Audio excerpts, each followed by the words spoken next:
لله نحمده ونستعينه ونستغفره ونؤمن به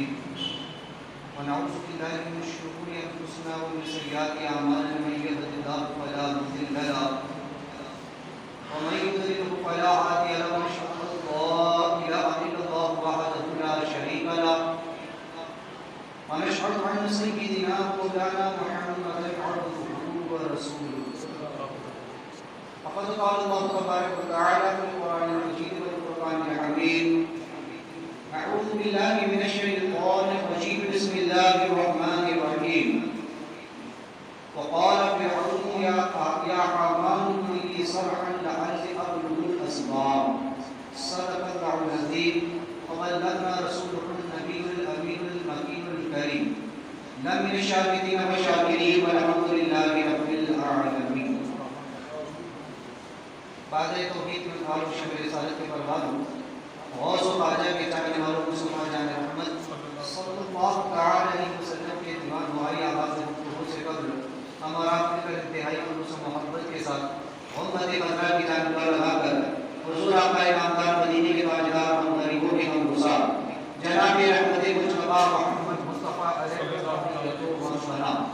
صلی اللہ تعالی علیہ وسلم کی بارگاہ میں تسمنا میں درود و سلام پر ذرا پیش کر اللہ صلی اللہ علیہ وسلم معاذ بن جبل والبلد وعليه وصحابه وبارك وسلم ایک مطلب اللہ صلی اللہ علیہ وسلم محمد الذکر وعلى عاقبة الأمر بشفائها وطول البصار والضياء وعليه وصحابه دائما أبدا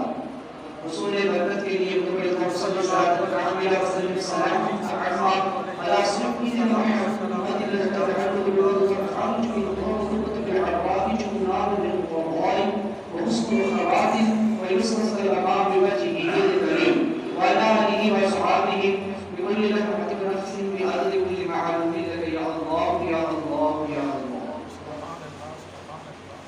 اگر سیرت نبی محمد صلی اللہ علیہ وسلم کے ذکر میں ہم نے سنا کہ اس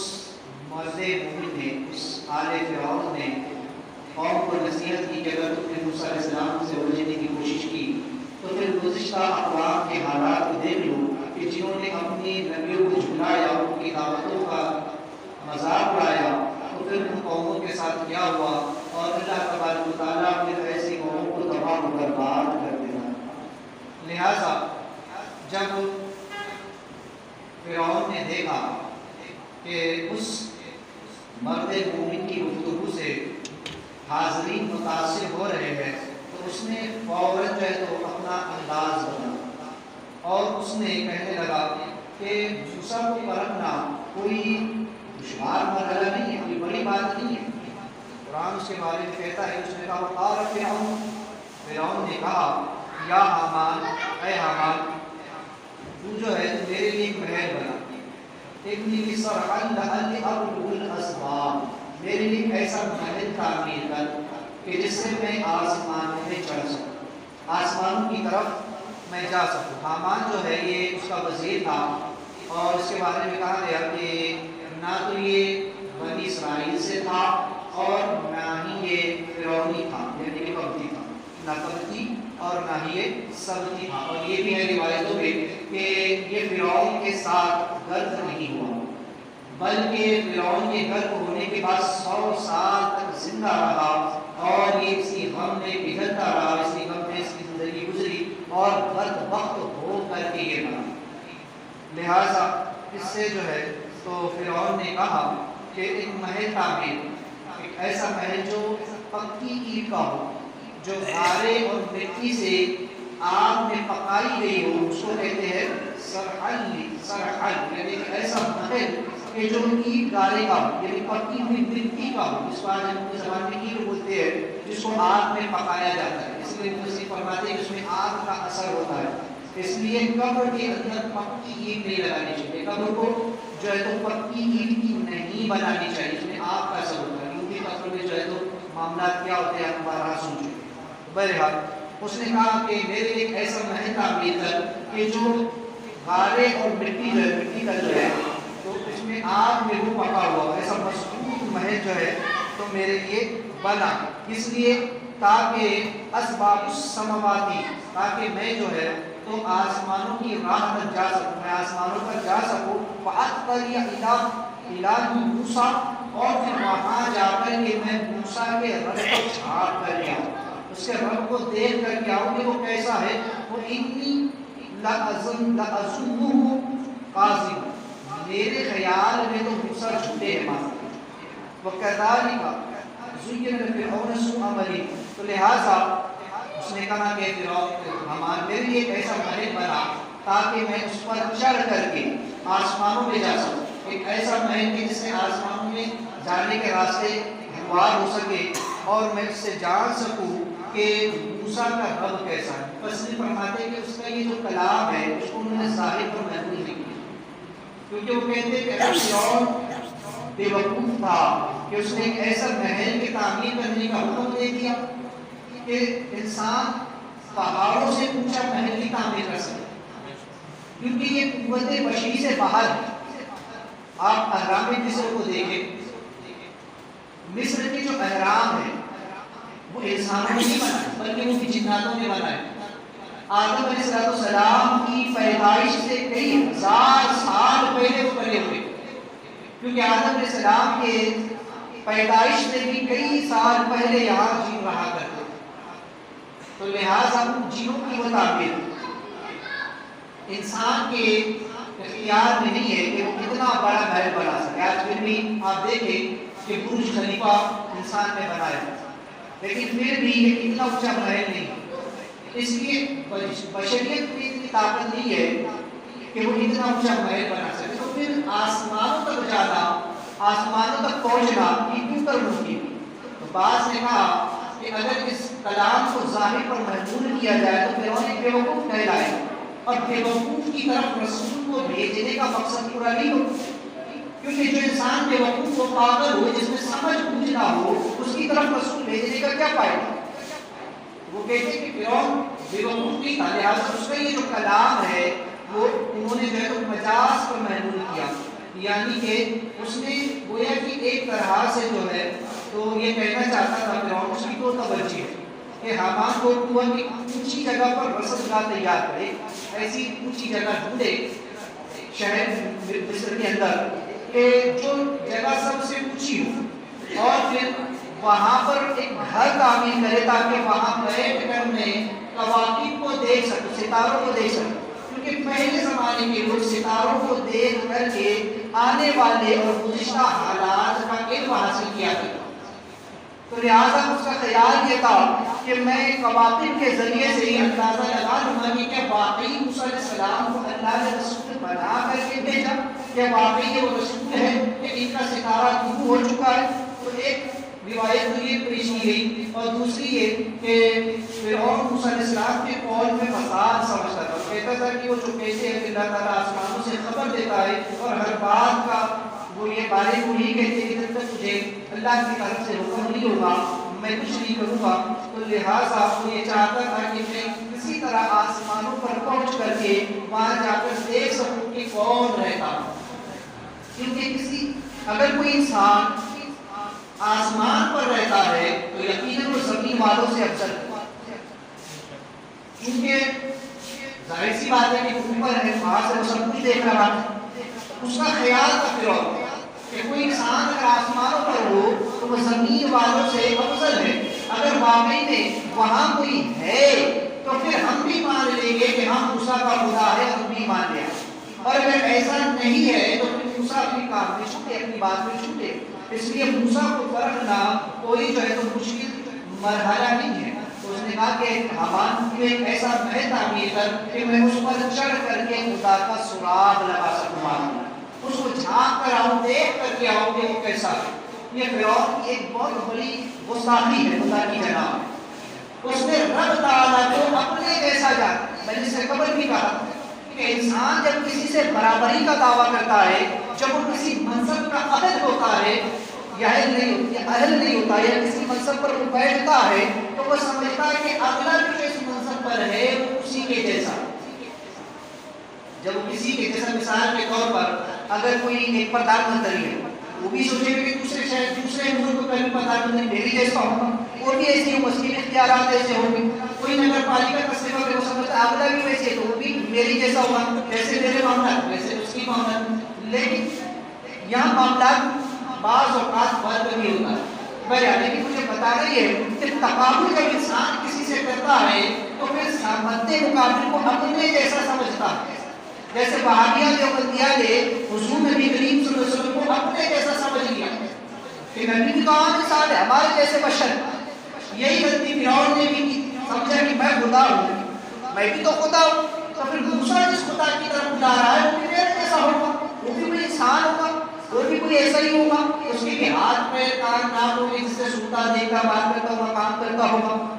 تو چونکہ اس نے اپنے آپ کو منصب الہ پر بٹھا رکھا تھا، اپنے آپ کو خدا کہلواتا تھا، تو وہ سمجھا کہ جیسے میں خدا ہوں معاذ اللہ ایسے ہی اللہ بھی کوئی خدا ہوگا، وہ بھی کوئی جسم جسمانیات رکھتا ہوگا، اس کا بھی کوئی وجود، اس کا بھی کوئی جسم ہوگا، تو لہٰذا وہ اس غلط فہمی کا شکار ہے۔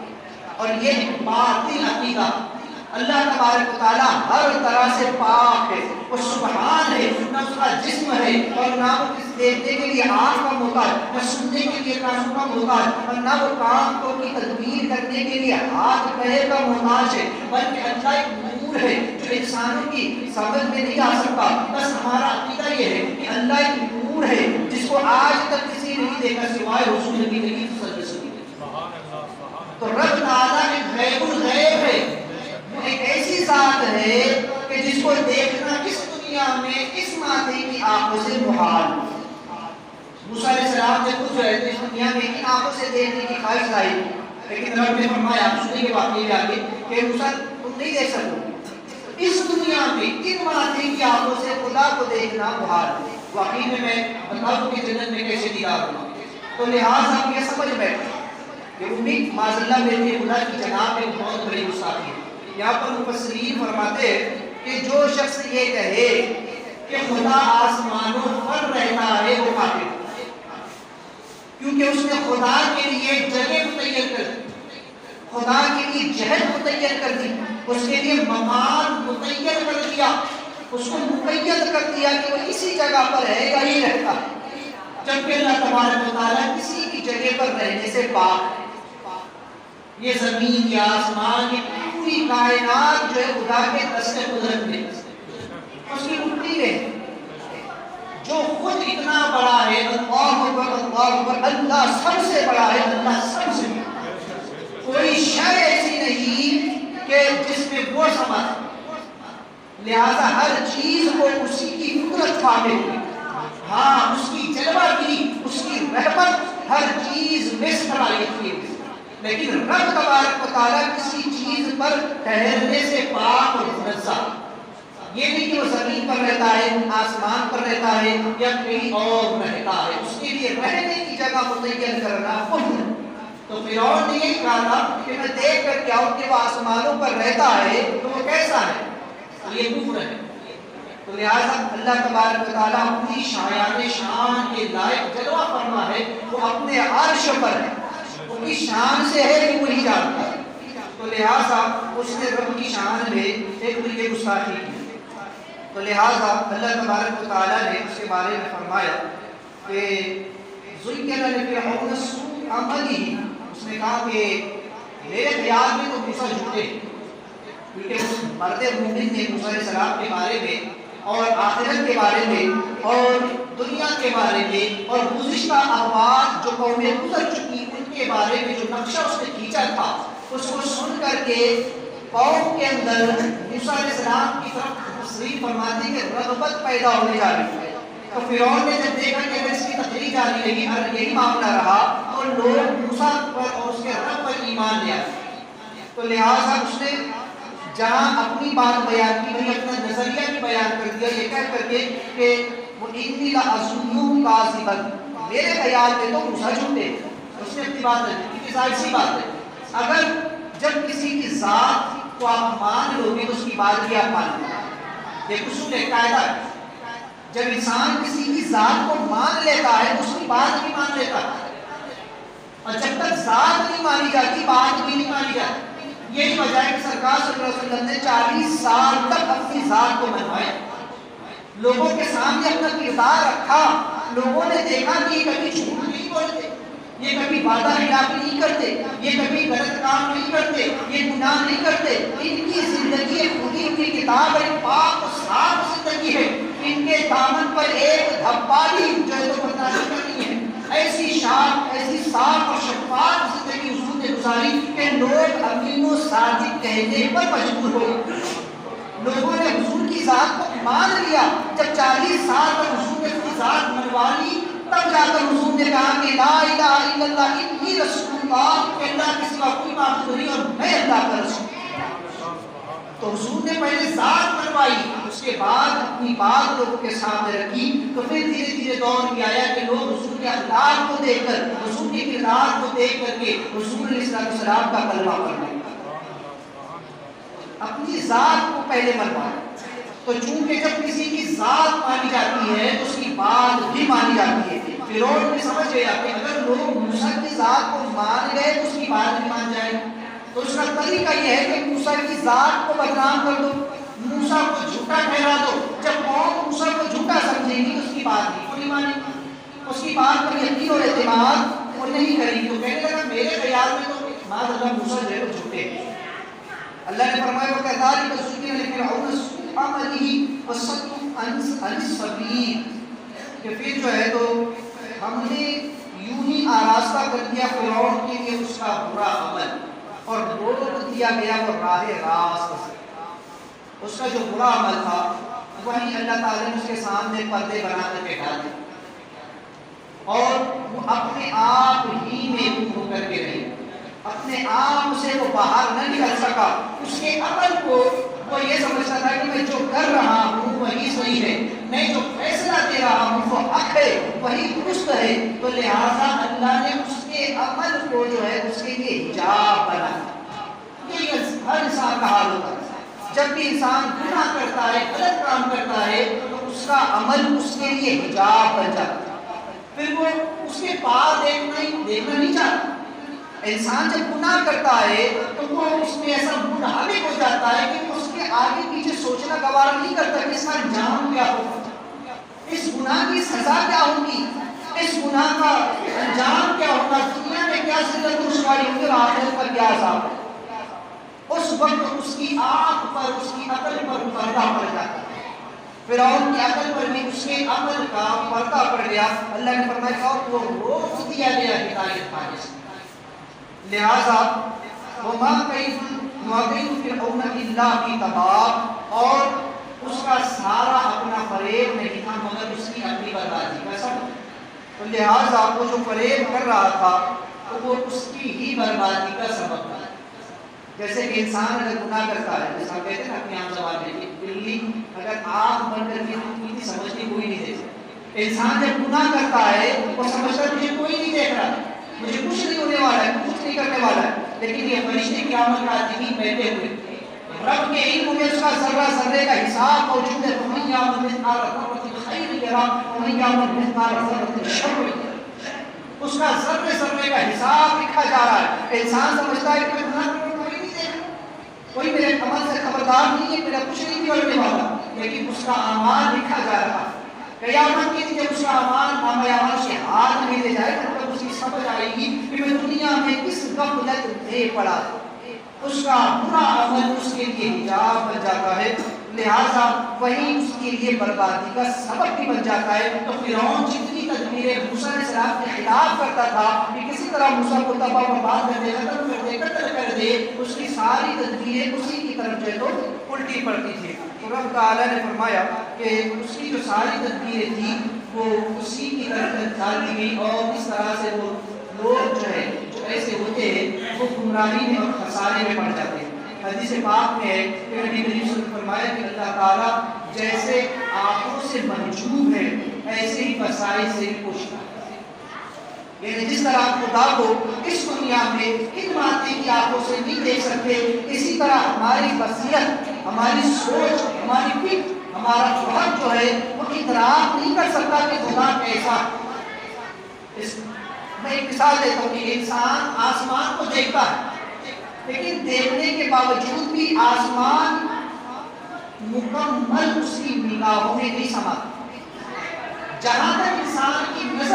یہ آسمان اس کو نظر آتا. آج تک کسی نے آسمان کا کنارہ نہیں دیکھا. اگر آپ مسجد میں بیٹھے آپ مسجد کی چھت کو دیکھیں تو آپ دیکھ لیں کہاں سے شروع ہوئی کہاں ختم ہوئی, لیکن آسمانوں کا کنارہ آج تک کسی نے دیکھا. آسمان کہاں سے شروع ہوتا ہے کہاں ختم ہوتا ہے, کہاں سے مشرق شروع ہوتا ہے کہاں جا کر مغرب میں ختم ہوتا ہے. تو آسمان جو کہ خدا ہی کی تخلیق ہے, وہ بھی رب کی مخلوق ہے, اور اسے ہم دیکھ رہے ہیں کہ مکمل آسمان ہماری آنکھوں میں نہیں سماتا کہ اس کا سیاہ کہاں سے شروع ہو کر کہاں ختم ہوتا ہے. تو جب رب کی پیدا کی ہوئی چیز کو ہم اپنی آنکھوں سے مکمل نہیں دیکھ سکتے تو جس رب نے پیدا کیا اسے کیسے دیکھیں.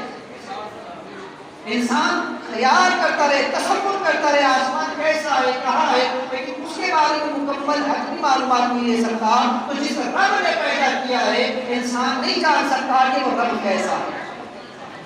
جیسے اللہ تعالیٰ انسانوں کی آنکھوں سے پوشیدہ ہے, چھپا ہوا ہے, ایسے انسانوں کی عقلوں سے بھی چھپا ہوا ہے. کوئی اپنی عقل سے نہیں جان سکتا کہ خدا کیسا ہے. یہ صرف اور صرف انبیاء علیہ السلام کے بتانے سے ہم جانتے ہیں کہ رب کی شان ہے. رب تعالیٰ کی ساری الوہیت کا مدار بھی انبیاء علیہ السلام کی زبانوں پر ہے. ہمیں نبیوں نے بتایا, ہمیں حضور نے بتایا کہ خدا کیسا ہے. وہ ایک ہے, وہ یکتا ہے, وہ اپنی شان میں بے نیاز ہے, وہ لم یلد ہے, وہ لم یولد ہے, اللہ الصمد ہے, وہ ستار ہے, غفار ہے, رحمان ہے. سب کچھ ہمیں مصطفیٰ نے. غرض کے توحید جو ہے تو نبیوں کی زبان سے جو نکلتی ہے وہی توحید. تو غرض کے رب تعالیٰ انسانوں کی آنکھوں سے اور ان کی عقلوں سے جو ہے تو پوشیدہ ہے. رسول صلی اللہ علیہ وسلم کہ جو ہے تو آپ کا جو مقصد ہے آنے کا وہ یہ ہے کہ اگر اللہ تعالیٰ آسمانوں پر ہوتا تو آسمان والے اسے تلاش کر, جیسے زمین والے رب کو تلاش کر رہے, رب کی عبادت کر رہے, اس کی بندگی کر رہے ہیں, اسی طرح آسمان والے بھی خدا کی بندگی میں لگے. فرشتے جو ہے مالا اعلیٰ کی جو فرشتے ہیں وہ فرشتے جو ساتوں آسمانوں میں ہیں وہ بھی رب تبارک و تعالیٰ کو ایسے ہی ڈھونڈ رہے ہیں جیسے ہم زمین پر. جیسے ہم نے رب کو نہیں دیکھا ویسے فرماتے ہیں کہ فرشتے بھی رب تعالیٰ کو دیکھنے کے منتظر ہیں. تو غرض کے رب تعالیٰ کی شان بہت ہی بلند و بالا ہے. تو غرض کے اس کے بعد فرمایا گیا وقال الذی آمن یا قوم اتبعوا اهدکم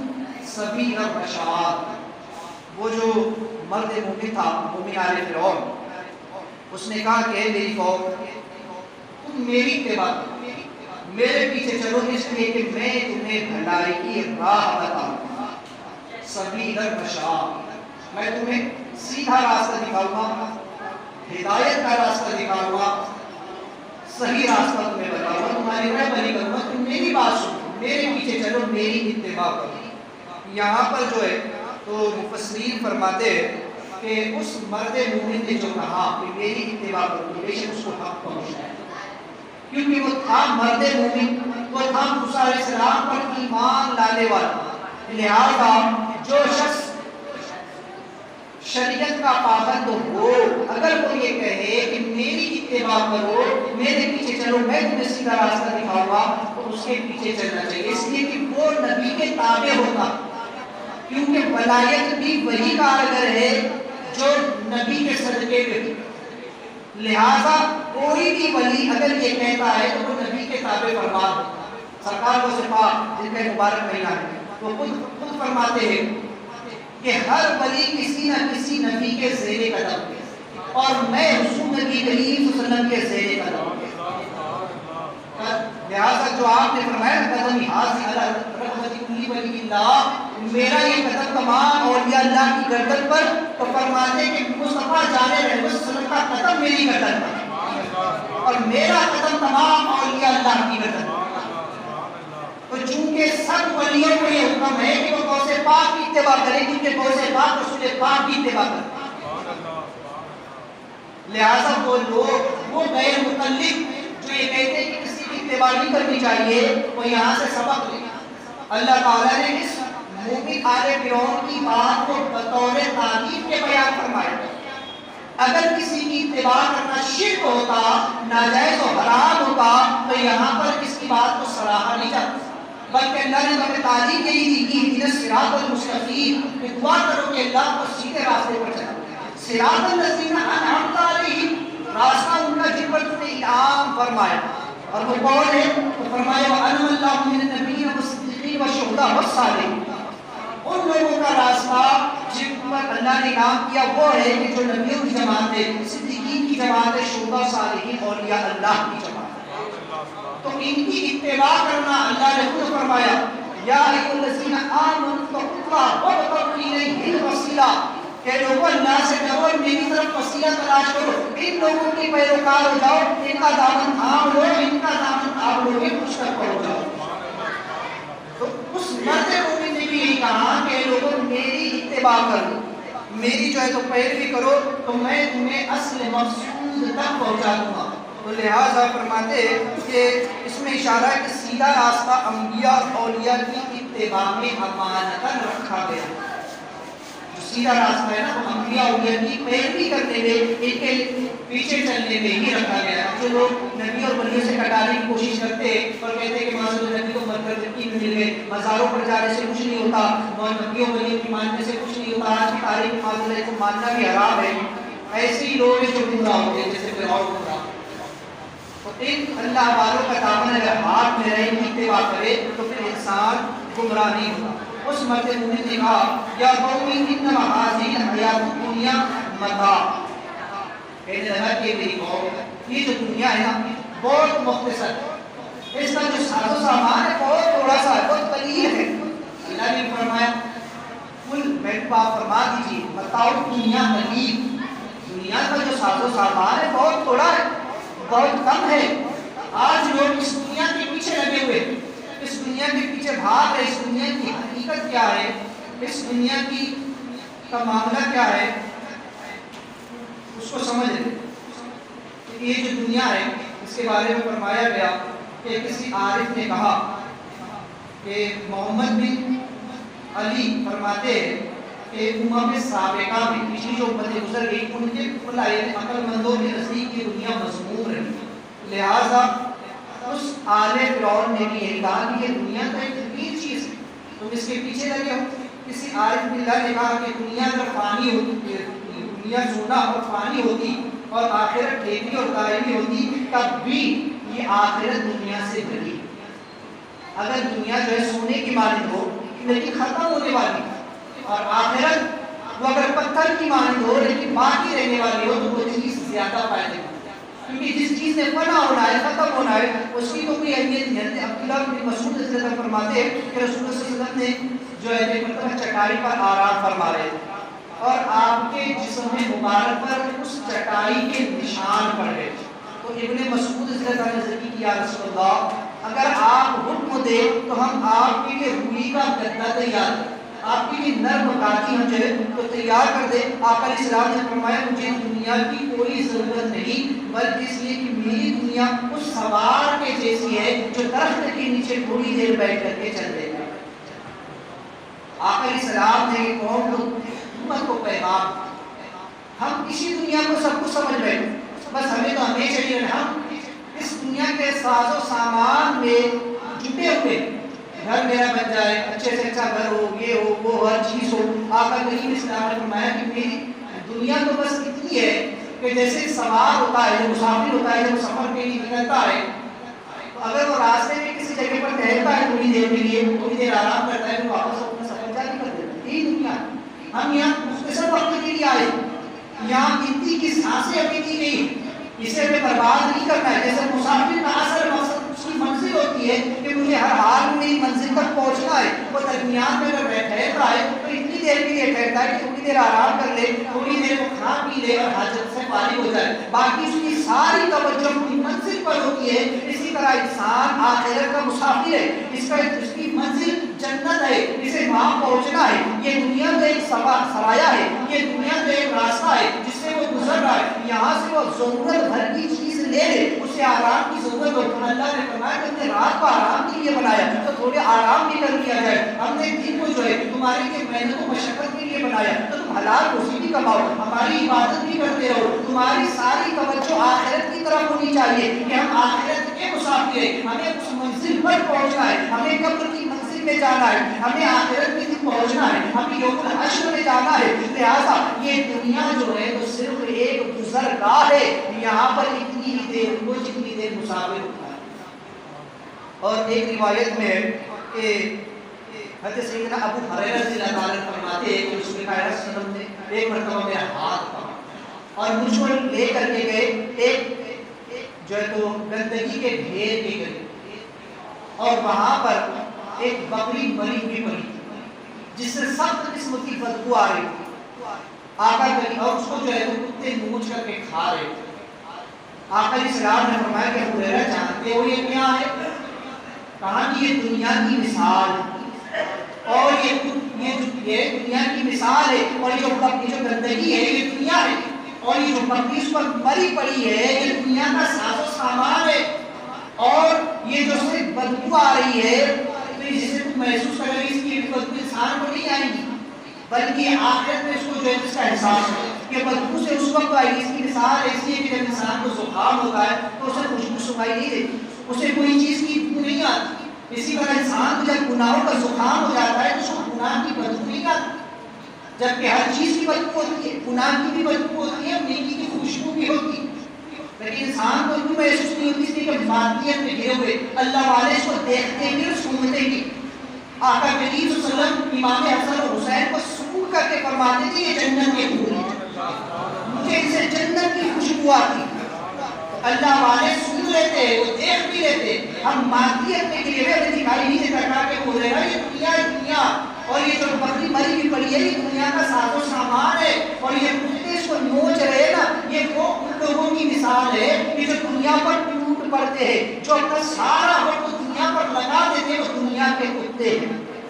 جن کو صرف ہائے دنیا میں لگے، جن کو آخرت کی کوئی فکر نہیں ہے، جن کو آخرت کی کوئی خیال ہی نہیں ہے، جنہیں عبادت سے کوئی سروکار نہیں ہے، بس یہ کما لے ہم وہ کرنے میرا یہ ہو جائے میرا وہ ہو جائے۔ جو دنیا میں لگے ہوئے وہ ایسے ہی ہے جیسے یہ کتے اس مری ہوئی بکری کو نوچ رہے۔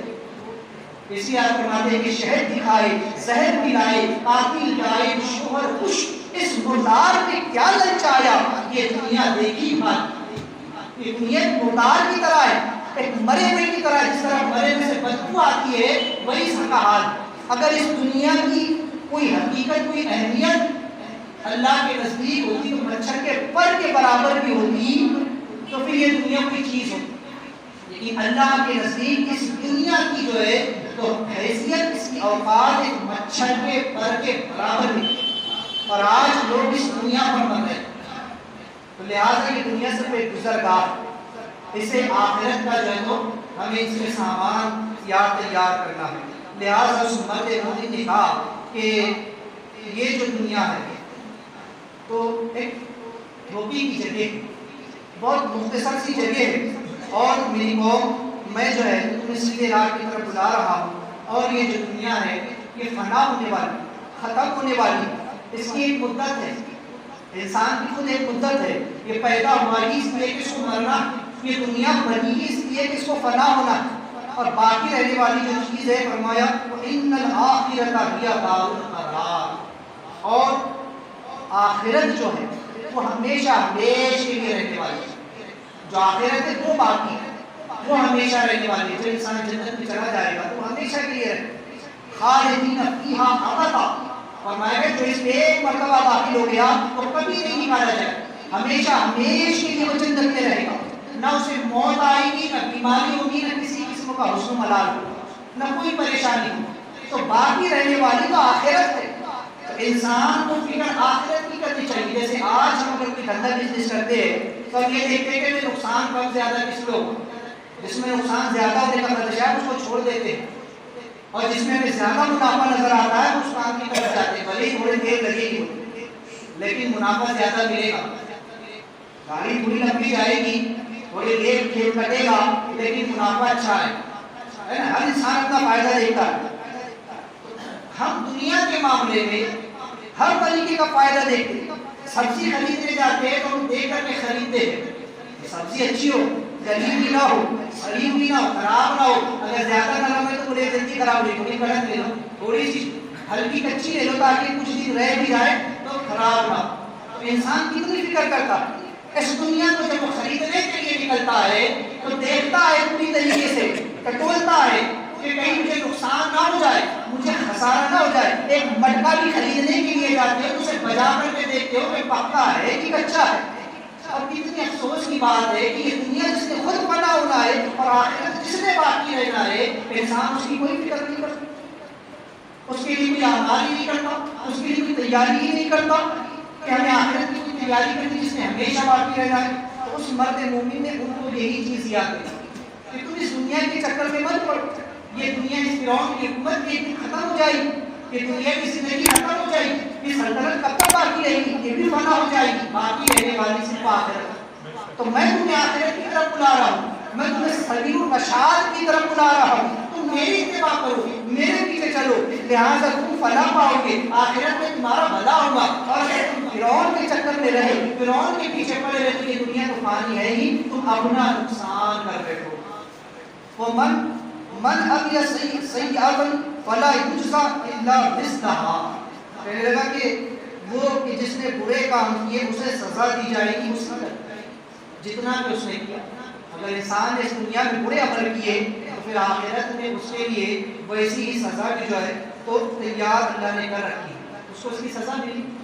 انسان یہ نہ سمجھے کہ میں بس اس دنیا میں آئے جو چاہے کر لیا تو کچھ نہیں، کوئی پوچھ نہیں ہونے والی. کہا کہ اللہ نے فرمایا فَمَن يَعْمَلْ مِثْقَالَ ذَرَّةٍ خَيْرًا يَرَهُ وَمَن يَعْمَلْ مِثْقَالَ ذَرَّةٍ شَرًّا يَرَهُ. جس نے ذرہ برابر نیکی کی اللہ اس کا بھی حساب ہے، ذرہ برابر گناہ کیا ہے، ظلم کیا ہے، اللہ اس کا بھی حساب ہے. کچھ نہیں چھوٹنے والا ہے. انسان اگر یہ سمجھ رہا ہے کہ بلی آنکھ بند کر کے تجھ کوئی نہیں دیکھتا، بولے ہم اکیلے کچھ بھی کر لیں تو کوئی نہیں دیکھنے والا. کرام کاتبین بیٹھے، رب کے علم میں ہر چیز ہے. فرمایا وَمَنْ عَمِلَ صَالِحًا مِنْ ذَكَرٍ وَأُنثىٰ. اور وہ کہ جس نے نیک اعمال کیے، اچھے اعمال کیے، اللہ اسے جزائے خیر عطا فرمائے. آخرت میں اس کا انعام اس کو ملے گا. ایسا نہیں کہ نیکیوں کا اجر ضائع ہو جائے گا. اللہ تعالیٰ نیکی کرنے والوں کے اجر کو ضائع نہیں کرتا. جو انسان نیکی کرتے ہیں، نیک عمل کرتے ہیں، اللہ تعالیٰ اسے اپنے یہاں محفوظ فرما لے اور اس کی بہتر جزا اللہ تعالیٰ انہیں عطا فرمائے گا. وہوا پھر چاہے وہ مرد ہو یا ذکر اور انثیٰ، چاہے وہ مرد ہو یا عورت، دونوں کے لیے فرمایا. وہوا مؤمن، لیکن شرط ہے کہ وہ ہو مومن. یا مومن کی کہتے ہیں کہ صرف عمل پر برے مت سمانا. اس مرد مومن نے بھی اپنا عقیدہ بتا دیا، اگرچہ بات جو چل رہی تھی اس میں بات عمل کی پہلے آئی اور ایمان کی بعد میں، تو بتا دیا کہ ایمان اگر ہے تو عمل قابل قبول ہے، کیونکہ اس نے پہلے تو عمل کے بارے میں بتا دیا. لیکن قید بھی لگائی، اس یاد رکھو کہ مومن ہونا بھی شرط ہے نیک اعمال کے لیے. انسان نمازیں پڑھے، روزے رکھے، تمام نیک اعمال کرے، لیکن وہ مومن نہیں، اس کا ایمان نہیں، اس کا عقیدہ نہیں، تو کوئی فائدہ نہیں. اس لیے کہ ایمان مثل بنیاد کے، جیسے ہم گھر بناتے ہیں تو ہم نیچے جو بنیاد بناتے ہیں، بیس جو بناتے ہیں، جو پائے بناتے ہیں، اسی کے اوپر عمارت کھڑی ہوتی ہے. تو لوگوں کی نظر عمارت پر تو جاتی ہے، ہر کوئی گھر کو دیکھ کر کہتا ہے بڑا شاندار گھر ہے، بڑا خوبصورت گھر ہے، بڑا اچھا گھر بنایا، لیکن بنیاد کوئی نہیں دیکھتا. جس گھر کی بنیاد، جبکہ وہ گھر کھڑا ہوئی ہوا ہے بنیاد پہ، اگر اس کی بنیاد کچی ہو، اگر اس کی بنیاد صحیح نہ ہو، اس کی بنیاد کھوکھلی ہو، تو پھر یہ عمارت جو لاکھ خوبصورت بنی ہو، ہزاروں لاکھوں روپیہ خرچ کیا گیا ہو، جب بنیاد اس کی کمزور ہوگی تو پل گھر میں بیٹھ جائے گا. ایک زلزلہ آئے گا تو بیٹھ جائے. اور اگر بنیاد مضبوط ہے اور اگرچہ گھر ٹوٹا ٹوٹا ہوا بھی ہے تو بھی وہ سلامت رہے گا. اصل ایمان ہے. اگر ایمان مضبوط ہے اور عمل میں کوتاہی ہو بھی گئی تو اللہ بخش دے گا، معاف فرما دے گا. لیکن ایمان میں کمزوری ہے، ایمان میں ضعف ہے، ایمان کے اندر ہی کھوکھلا پن ہے، تو پھر لاکھ عبادتیں کرتا رہے. قرآن نے کہا عاملۃ ناصبہ تصلیٰ نارا حامیہ، عمل کرے، مشقت اٹھائے اور جائے جنت کی آگ. ساری زندگی نماز پڑھتا رہا، 60 سال تک کی نماز پڑھتا رہا، روزے رکھتا رہا، حج پہ حج کیا، عمرے پہ عمرے کیا، سب کچھ کیا، اتنی پریشانی اٹھائی، اتنا روپیہ پیسہ خرچ کیا، لیکن کیا نتیجہ نکلا؟ اتنا چلوں میں بھٹکا، اتنا جماعتوں میں گھما، سب کچھ کیا، لیکن نتیجہ کیا نکلا؟ عاملۃ ناصبہ تصلیٰ نار حامیہ، جہنم کی بھڑکتی ہوئی آگ میں جائے۔ کیوں؟ ایمان نہیں، عقیدہ نہیں ہے۔ تو یہ اصل چیز ہے۔ تو اس مرد مومن کا وہو مومن، شرط ہے کہ وہ مومن بھی ہونی چاہیے، ایمان اس کے پاس ہونی چاہیے۔ فَأُولَٰئِکَ يَدْخُلُونَ الْجَنَّةَ يَرْزُقُونَ فِيهَا بِغَيْرِ حساب، اللہ تعالیٰ اس کو جنت میں داخل فرمائے اور اس کو بے حساب اللہ تعالیٰ جو ہے تو عطا فرمائے گا۔ لہذا اس مرد مومن نے صاف طور پر اپنی قوم کے سامنے یہ بات رکھی کہ اگر تم آخرت کی بھلائی چاہتے ہو تو نیک اعمال کرو، اپنے ایمان کو پہلے مضبوط کر لو، تو پھر اللہ تعالیٰ اسے بے حساب اجر عطا فرمائے گا اور اس کو جو ہے تو جنت میں اللہ تعالیٰ داخل فرمائے گا۔ بہشت کی نعمت کے بارے میں بات آئی تو بتا دوں، حضرت سیدنا ابو ہریرہ رضی اللہ تعالیٰ فرمائے، اس روایت کو مختلف انداز میں مختلف کتابوں میں جو ہے تو درج کیا گیا، فقہ کی یہ صحیح ستہ ہے۔ بعض نے اس کا عنوان میں قائم فرمایا یوم مزید کے نام سے۔ یوم مزید کیا؟ فرماتے ہیں کہ سیدنا ابو ہریرہ رضی اللہ تعالیٰ عنہ نے فرمایا کہ مجھے رسول اللہ صلی اللہ علیہ وسلم نے اہل جنت کی خبر دی، مجھے جنت کی خبر دی کہ جنت کو اہل جنت کو اعمال صالحات کی فضیلت پر مہمانی دی جائے گی اور انہیں حکم ہوگا کہ وہ دنیاوی ایام کے مطابق جمعہ کے دن ایک کھلے ہوئے میدان میں جمع ہو جائے اور اللہ تعالیٰ انہیں اپنے دیدار کا شرف بخشے۔ جس طرح آج دنیا میں ہم رہتے ہیں اور جس طرح دنیا کے اندر جمعہ کا دن ہوتا ہے، اس سے سرکار نے فرمایا یہ عید المومن، یوم الجمعہ عید المومن، جمعہ کا دن مومنوں کے لیے عید کا دن ہے۔ حدیث پاک لوگوں کو آج یہ ہے کہ بس اسلام میں دو عید ہے، عید اور بقرعید، بس وہ عید ہلورا پیٹے پھرتے کیونکہ انہیں اصل چیز ہوتی ہے میلاد النبی سے، اور تیسری عید کا تصور اسلام میں ہے ہی نہیں۔ آقا اسلام فرماتے ہیں یوم الجمعہ، کہ جمعہ کا جو دن ہے وہ عید المومنین، مومنوں کے لیے عید ہے، اہل ایمان کے لیے عید ہے کہ اس دن اللہ مومنوں پر خصوصی کرم فرماتا ہے۔ جمعہ میں جتنے مومن شریک ہوتے ہیں اللہ تعالیٰ ان کی بخشش اور مغفرت فرماتا ہے۔ مومنوں کے لیے انعام کا دن ہے، خوشی کا دن ہے، عید کا دن ہے۔ تو فرمایا کہ جنت میں بھی یوم الجمعہ ہوگا، جنت میں بھی جمعہ کا دن ہوگا، یہ جنتی دنوں میں سے ایک دن ہے۔ تو فرمایا کہ جنت میں بھی جمعہ ہوگا اور جب وہ جمعہ کا دن ہوگا تو تمام اہل جنت جو ہے تو اس دن جمع ہوگا۔ فرماتے کہ اس دن جو ہے اللہ تعالیٰ اپنے دیدار کا شرف بخشے گا اور اپنا عرش جو ہے تو ظاہر فرمائے گا۔ جس عرش پہ اللہ تعالیٰ اپنی شاعر نشان کی آیت استوا فرمائے، اپنے عرش کو ظاہر فرمائے گا اور پھر ان تمام جنتیوں کو حکم ہوگا کہ بہشت کے باغیچوں میں جمع ہو جاؤ۔ جو بہشت کے باغیچے ہیں، جنت کے باغیچے اس میں جمع ہو جاؤ، لہٰذا وہ موتی یا زبرجد سونے چاندی کے ان کے لیے ممبر بچھائے جائے اور پھر ان پر ان کو بیٹھنے کا حکم ہوگا، ان کے لیے کرسیاں لگائی جائیں گی، کسی کے لیے اعلیٰ ہوگی تو کسی کے سے تھوڑی کم ہوگی، انسان کے اعمال کے مطابق۔ جس نے دنیا کے اندر اپنی نفسانی خواہشات کو مارا ہوگا، جنت میں اس کی خواہشات پوری کر دی جائے، اور جس نے دنیا میں ہی بس ہوس کے پیچھے پڑا رہا، نفسانی خواہشات کے پیچھے پڑا رہا، کھانے پینے کے پیچھے پڑا رہا، پہننے اڑنے کے پیچھے پڑا رہا، یہی ساری خواہشیں پوری کر لی تو اس کی وہ تمام خواہشیں جنت میں کم کر دی جائے۔ اور جس نے اپنے آپ کو ایک سادہ زندگی گزاری، جنت میں اللہ تعالیٰ اس کی ہر جو نعمت میں اضافہ کروا دے گا، اس کو اعلیٰ سے اعلیٰ قسم کا لباس پہنائے گا، اعلیٰ سے اعلیٰ قسم کا کھانا کھلائے گا، شراب طہور سے پلائے گا اور سر و سرزمین سے اس کو پلایا جائے گا، اس کو زیوروں سے آراستہ و پیراستہ کیا جائے گا۔ سونا دنیا میں مرد کے لیے حرام ہے، لیکن جنت میں ان کو سونے کے کندھن پہنائے جائیں گے، سونے کے زیور مردوں کو بھی پہنائے جائیں گے۔ سونا دنیا میں ہماری شریعت میں حرام ہے، لیکن اللہ جنت میں مومنوں کو، کیونکہ جنت تو شریعت کا سوال نہیں، تو وہاں اللہ کرم فرمائے۔ جس نے دنیا میں ان چیزوں سے اپنے آپ کو روکا، آقا سے فرمایا جس نے دنیا میں سونے کی انگوٹھی پہنی، اللہ اس کو قیامت کے دن آگ کا اپنی انگوٹھی پہنا۔ لوگ بس آسان سمجھتے ہیں شادی کیا ہوتی ہے، منگنی ہوتی ہے، ہاں بولے پہنا تو پھول نکالنے کے لیے سالہ آتا ہے بہن بھائی کو پہنانے کے لیے بڑے زور شور سے بڑے شوق سے اور پہنایا جاتا ہے، پھول نکالے جاتے ہیں، حرام در حرام کام کیا جاتا ہے۔ ایک تو سونا پہننا مرد کے لیے حرام، اوپر سے فوٹو نکالنا ہے، بولے ویڈیو بنا لیے تو تھوڑی دیر کے لیے یاد رکھو جتنی دیر کے لیے پہنی نا اتنی دیر کے لیے آپ اگر برداشت کر سکتے ہو، جتنی دیر آپ برداشت کرتے ہو اتنی دیر تک پہننا۔ اور اگر آپ یہ دنیا کی آگ ہے جو 70 پانی سے اللہ نے دھو کر بھیجی ہے،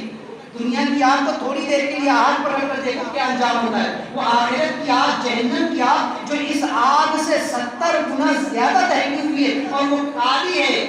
اور ایسی سخت ہے کہ انسان کو پل بھر میں بھسم کر دے۔ اگر اس آگ کو برداشت کرنے کی طاقت جتنی دیر رکھتے ہو نا اتنی دیر تک یہ چیز کام کرے۔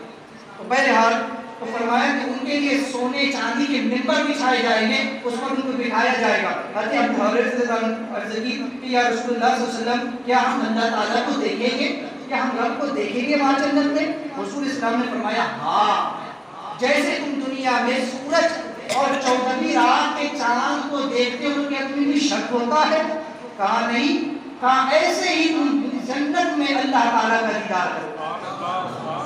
اب اس کی شان بیان کی گئی کہ کس طریقے سے کہ تمام لوگ جب جمع ہوں گے تو اللہ تعالیٰ اپنے بندوں پر کرم فرمائے، حجاب اٹھائے جائیں گے، بندے جب دیکھیں گے اللہ تعالیٰ پوچھے گا کہ اے بندے، اے فلاں ابن فلاں، تم نے دنیا میں بڑا بڑا کام کیا، تم نے دنیا میں یہ کام کیا تھا، یہ گناہ کیا تھا؟ وہ کہنا ہاں مولا یہ غلطی ہو گئی تھی، یہ خطا ہو گئی تھی۔ اللہ فرمائے گا کہ میں نے تجھ کو بخش دیا، تجھے میں نے معاف کر دیا، 7 مغفرتوں کے برابر میں نے تیرا مرتبہ بلند کر دیا،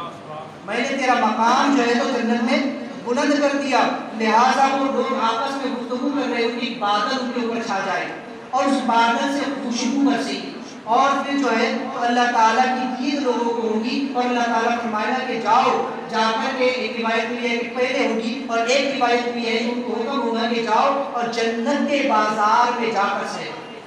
آج تو دنیا میں بازاروں میں بہت گھومتے،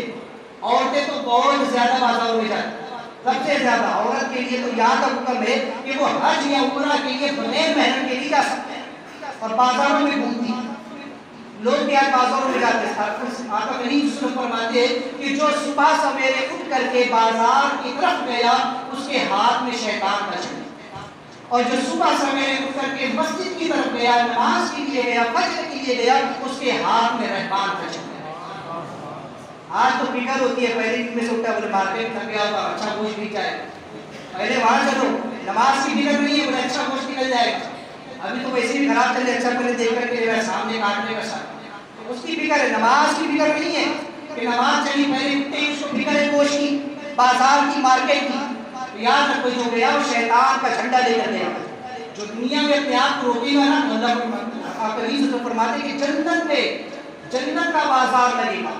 اور پھر حکم ہوگا کہ جاؤ اس بازار میں جاؤ۔ اللہ خود فرمائے گا بندوں سے کہ جاؤ اور اس بازار میں جا کر جو خریدنا ہے بلا قیمت کے خریدنا، کوئی قیمت تم سے نہیں لی جائے گی، کوئی اجرت تم سے نہیں مانگی جائے گی، جو تم کو پسند ہو، جو تم کو لینا ہو۔ آقا کریم اسلام فرماتے ہیں کہ نہ کسی کان نے سنا ہوگا، نہ کسی آنکھ نے دیکھی ہوگی، نہ کسی قلب پر اس کا خیال گزرا ہوگا، نہ کسی ذہن میں اس کا مفہوم آیا ہوگا، وہ ایسا بازار ہے انسان تصور بھی نہیں کر سکتا، اس نے سنا بھی نہیں ہوگا کہ وہ بازار کیسا بازار ہے، ایسا بازار۔ آج دنیا کے بہت بازار مشہور ہے، کہتے ہیں مینا بازار بڑا مشہور ہے، بجائے کہ دنیا کا بازار ہے، جنت کا بازار وہ ہے کہ جس کے بارے میں کسی نے سنا، نہ کسی نے دیکھا، نہ اس کے قلب پر خیال گزرا، نہ اس کے وہم و خیال میں واسطہ، ایسا بازار ہوگا اور ایسی ایسی قیمتی چیزیں ہوگی اور بلا قیمت ان کو جو ہے تو وہاں پر ان کو دے دی جائے گی، جس کو ملائکہ نے گھیر رکھا۔ پھر لوگ جب جا کر کے وہاں خرید رہے ہوں گے سامان، اب ایک روایت میں آتا ہے کہ جب لوگ جنت میں بازار میں جا کر کے سامان خرید رہے ہوں گے کہ اسی وقت ایک منادی دلا دے گا کہ اے لوگوں جمع ہو جاؤ کہ رب تعالیٰ اپنی دید فرمانے والا ہے، رب کا دیدار ہونے والا ہے۔ بس ایک پردہ سا اٹھے گا اور لوگ اپنے رب کو دیکھیں گے جیسے دنیا میں چاند و سورج کو۔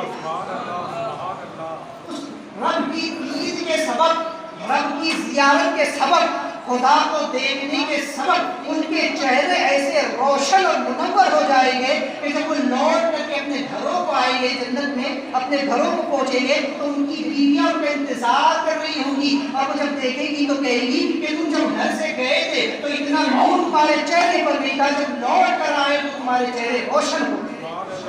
وہ کہیں گے کہ ہمیں یہ مرتبہ ملا، ہمیں یہ فضل ملا، ہمیں رب تعالیٰ کی صحبت نصیب، ہم اپنے رب کی دید کر کے آ رہے ہیں، یہ اللہ کا کرم ہوگا جنت۔ تو اس کی فکر کرو، وہاں کے لیے سامان جمع کرو، وہاں کا جو معاملہ ہے نا، جو فرمایا ہے کہ وہاں کوئی قیمت نہیں دی جائے گی، اس کی قیمت یہ دنیا میں ہے نیک اعمال۔ تو جو یہاں نیک اعمال کر لے گا نا، جو یہاں اپنی ایمان و عقیدے کو اور اپنے اعمال کو مضبوط رکھے گا، صحیح رکھے گا، وہی شخص وہاں کی نعمتوں سے بہرہمدوش ہوگا۔ لیکن ایک چیز ہے کہ جنت میں حسن و ملال بھی ہو۔ اگر کوئی شخص ایسا ہو کہ جس کو اللہ تعالیٰ اعلیٰ مرتبہ عطا فرمائے، جب کوئی اس کو دیکھے گا تو ایک روایت میں تو یہ بھی ہے کہ جب کوئی بندہ دیکھے گا کہ اس کا لباس میرے سے بہتر لباس ہے تو وہ تمنا کرے کاش میرا بھی ایسا ہوتا، بس جیسے وہ دل میں سوچے گا اس کا لباس بھی ویسے ہی ہوگا۔ ایسے بہت سارے معاملات ہوگی، بہرحال چونکہ وقت میں گنجائش نہیں ہے ورنہ میں اور بھی اس پر تفصیل سے غرض بھی یہ ہے اصل چیز کہ انسان دنیا میں اپنی خواہشات کو قابو میں رکھے، یہاں نیک اعمال کرے۔ جس نے یہاں اپنی بھوک کو روکا، جس نے یہاں اپنے نفس کو روکا، جس نے بھوک کو روکا، اللہ تعالیٰ جنت میں سے اعلیٰ نعمتیں کھلائے۔ جس نے یہاں نفس پر قابو رکھا، اللہ تعالیٰ جنت میں اس کی شہوت کو جو 70 گنا بڑھا دے۔ یہاں پر جس نے اپنے آپ کو ہر طریقے سے گناہوں سے روک کر کے رکھا، اللہ اتنے ہی درجے سے وہاں پر بلند فرما دے۔ جس نے یہاں دنیاوی شراب کو ہاتھ تک نہیں لگایا، اس کی طرف دیکھا نہیں، اللہ اس کو جنت کی پاکیزہ شراب طہور پلائے۔ تو غرض کے بہت سارے معاملات ہیں میرے حال۔ تو اصل یہ ہے کہ انسان یہاں نیک اعمال کرے، جس سے اللہ نے بچنے کے لیے کہا اس سے بچے، جو کرنے کا حکم دیا وہ کرے، تو پھر انشاءاللہ وہ جنت میں دیکھے گا کہ وہ جو دارالقرار ہے، وہ جو ہمیشگی کی جگہ ہے، وہاں اس کو کیسا انعام ملے گا۔ لیکن آج لوگوں کو بس دنیا کی فکر ہے، بس یہاں کا جیسے تیسے کھپ جائے، یہاں میرا اچھے سے اچھا پلاٹ ہو جائے، 10-12 بنگلے ہو جائے، موٹر گاڑی کار ہو جائے، سب کچھ ہو جائے، کسی چیز کی کمی نہ ہو، نوکر چاکر سب، اسے سب کی فکر یہی ہے، وہ اسی دنیا کو سب کچھ سمجھ بیٹھا جب یہ ختم ہو، جبکہ اللہ نے جنت میں یہ حور و غلمان کو اس کی خدمت میں یہ رکھا، جنت میں اعلیٰ سے اعلیٰ نعمتیں اس کے لیے رکھی ہے، انسان اس کی فکر نہیں کرتا۔ تو وہ آخرت کا سودا ہے، وہ آخرت کا سودا، اس کی فکر کرو۔ جس طرح دنیا میں ہم دیکھتے ہیں کہ زیادہ منافع کون سے دھندے میں ہم وہ چنتے ہیں، یہ دیکھو کہ آخرت میں زیادہ فائدہ ہے تو اس کی فکر کرو۔ اللہ تبارک تعالیٰ ہم تمام کو عمل خیر کی توفیق عطا فرمائے۔ دوران گفتگو کی غلطی توبہ کرتے استغفر اللہ ربی من کل ذنب واتوب الیہ لا الہ الا اللہ محمد رسول اللہ۔ حضرات چونکہ مسائل کا سلسلہ شروع ہے اس لیے آج بھی 2-3 مسئلے سماعت کر لیں کہ نماز میں قرآن شریف دیکھ کر پڑھنے سے نماز فاسد ہو جائے۔ اگر کوئی شخص نماز پڑھ رہا ہے تو سامنے قرآن کھول کر کے رکھ دیا اور اس میں سے دیکھ دیکھ کر کے تلاوت کر رہا ہے تو اس کی نماز فاسد ہو جائے گی، نماز نہیں ہوگی۔ یوں ہی اگر کبھی دیوار پر محراب میں کہیں پر قرآن کی آیتیں، جیسے اب آج کل جو ہے تو بہت ساری مسجدوں میں جو ہے تو لکھ دیا جاتا ہے، آیت الکرسی لکھ دی جاتی ہے، سورہ ناس، سورہ فلق وغیرہ لکھ دی جاتی ہے، اور بہت سے لوگوں کی عادت ہے کہ دنیا بعد میں کوئی مسجد کو سائڈ کرتے ہیں اس سے پہلے بھی، تو وہ اگر وہاں سے دیکھ کر کے پڑھ رہا ہے تو اس کی نماز فاسد ہو جاتی ہے۔ تو نماز میں قرآن کو دیکھ کر کے پڑھنے سے نماز فاسد ہو جاتی ہے۔ اگر ثنا، تعوذ و تسمیہ پڑھنا بھول گئے، تینوں چیزیں، ثنا، اعوذ باللہ من الشیطان الرجیم اور بسم اللہ الرحمن الرحیم، اور قرأت شروع کر دی تو پھر اس کا اعادہ نہ کرے۔ یعنی اگر کسی نے اللہ اکبر کہا اور ڈائریکٹ سورہ فاتحہ شروع کر دی تو اب اس کو دوبارہ ثنا پڑھنے کی اور بسم اللہ وضو پڑھنے کی کوئی ضرورت نہیں ہے، کیونکہ اب ان کا میل ہی موجود ہے،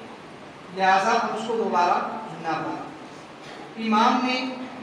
جہر سے اگر قرأت شروع کر دی تو پھر مقتدی ثنا نہ پڑھے۔ اگر امام قرأت شروع کر چکا ہے، کوئی لیٹ آیا، تھوڑا سا پہلی رکعت میں شامل ہوا تو پھر وہ جو ہے تو ثنا نہ پڑھے، کیونکہ قرأت شروع ہو چکی ہے، قرآن کا سننا واجب ہے نماز میں، اور جو ہے تو اس کا اپنا پڑھنا سنت، تو لہٰذا واجب کو ترجیح کہ قرأت کو سنے، اگرچہ وہ آخری صف میں کیوں نہ پڑھے، اگرچہ اس کو قرأت سنائی نہ دے رہی ہو،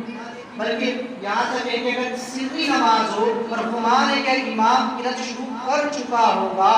اور تب کوئی شخص جماعت میں شامل ہوا تب بھی یہ حکم ہے کہ وہ اب سنا نہ پڑے، صرف تکبیر تحریمہ دے کر خاموش کھڑا رہے۔ اور ایک مسئلہ امام کے لیے ضروری ہے کہ بیمار، ضعیف، بوڑھے اور کام پر جانے والے ضرورت مند مقتدیوں کا لحاظ رکھتے ہوئے طویل قرت نہ کرے، بلکہ تاکہ ان کو تکلیف نہ پہنچے۔ ابھی مسئلہ امام کے، میں اس مسئلے کو نہیں بیان کرنا چاہتا، لیکن میرے کان میں تک یہ بات آئی، اس لیے مسئلہ بیان ہے۔ امام کے لیے حکم ہے کہ وہ قرت کو اتنی ہی طویل کرے، اتنی ہی پڑھے کہ لوگوں پر گرا نہ گزرے۔ کوئی ضعیف ہے، کوئی بیمار ہے، کسی کو حاجت لگی ہوئی ہے، کسی کو کام پر جانا ہے، امام ہے لمبی لمبی قرتیں لے رہا،